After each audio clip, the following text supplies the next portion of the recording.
The slow death of the Wabash Erie is contrasted with the fate of the Whitewater Canal.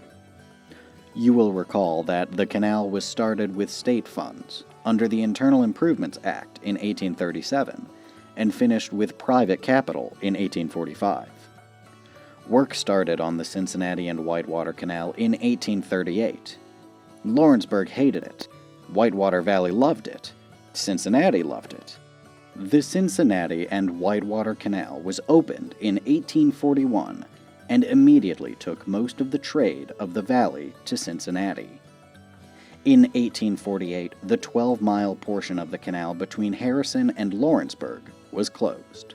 The rest of the Whitewater Canal suffered from frequent and disastrous floods that repeatedly wrecked the canal and kept it out of operation for months at a time. Finally, in 1865, the canal was sold to the Indianapolis and Cincinnati Railroad Company, and in 1867 tracks were laid on the towpath between Harrison and Cambridge City. Because of the extremely low bridges built by the railroad company, the canal could no longer be used for transportation. The old ditch could still carry water, though, and many water-powered mills along the canals continued to operate. Hydraulic power from the old Whitewater Canal had made Connorsville a thriving industrial center, and the Whitewater Dam and feeder canal there were kept in repair until the 1950s.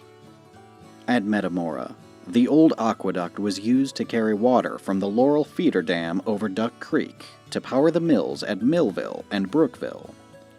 The mill owners kept it in repair until the 1940s, long enough for it to be rescued by the state of Indiana after the urging of local historians, with the creation of the Whitewater Canal State Memorial in 1946. Today, in Metamora on the Whitewater Canal, visitors can relive the days of the canal era. The Whitewater Canal State Historical Site is a reminder of Indiana's early transportation and industrial development. The center of activities is in the restored Canal Town. Here are located the historic brick grist mill at Lock 25, the covered Duck Creek Aqueduct, and the Millville Lock No. 24. Visitors may ride the horse-drawn Ben Franklin on a half-hour journey back into time as the boat moves slowly down the canal, through the Duck Creek Aqueduct to the Millville Lock and return. More than 8 stone locks may still be found along the canal route. They serve as reminders of the excellent workmanship of the stonemasons that shaped the native limestone with hammer and chisel. The mill in Metamora was one of several built in the area.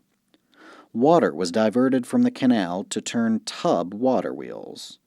By the 1860s, the canal was no longer used for transportation, and the mill owners installed a new, more powerful turbine water wheel in the canal lock.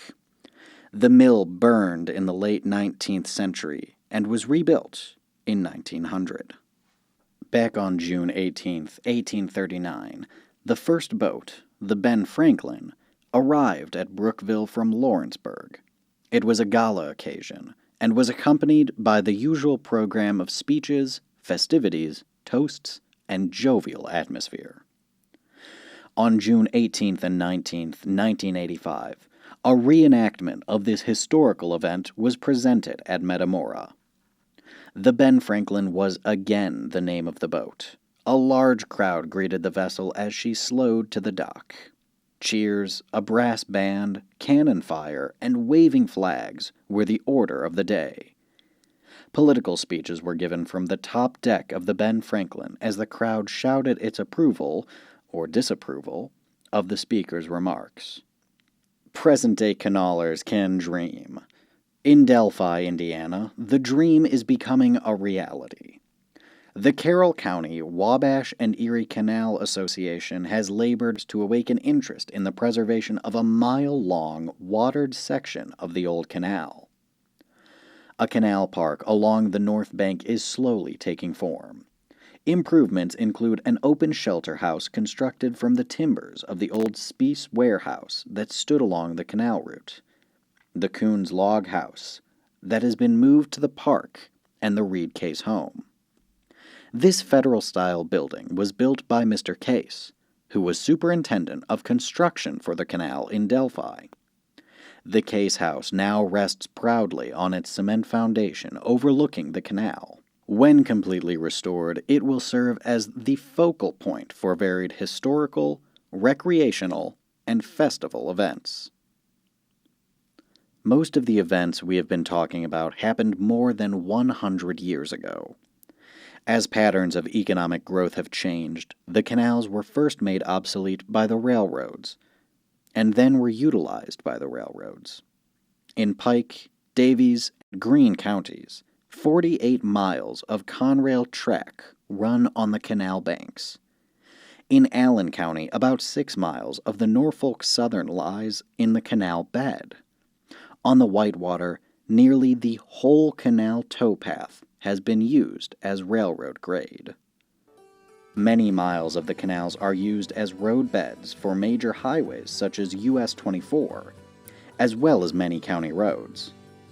At Lockport in Carroll County, the big stone arch culvert over Burnett's Creek now serves as a county road bridge, still solid after 150 years. In the early days of the 20th century, interurban electric rail lines were built along the old towpaths, but these too have been abandoned. The electric companies still retain easements in many places, so electric power lines often follow the canal routes. The canals are also used as drainage ditches in many areas. If we add up all of these uses, we find that over 142 miles of the old Wabash and Erie Canal is still being used for something, even today. The portion of the Central Canal between Broad Ripple and downtown Indianapolis has been maintained over the years to carry water to the city. This section of the Central Canal has been in continuous use since 1839, and it now supplies water for the new canal through White River Park. The canal lines are punctuated with picturesque stone ruins.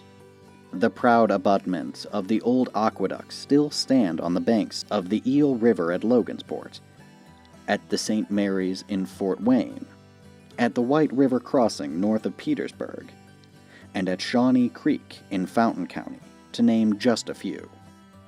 At Aboit Creek in Allen County, only a few stones remain on the old foundation timbers, but with careful measurements, members of the Canal Society of Indiana prepared these reconstructed views of the aqueduct that once stood there.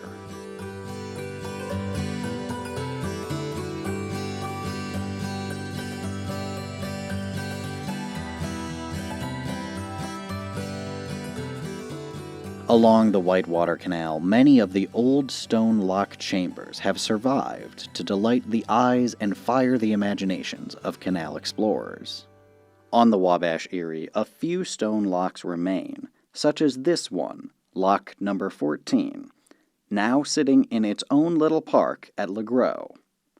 Also near LeGros are 2 more stone locks, numbers 13 and 12, while Lock 47 stands in solitude near Riley in Vigo County.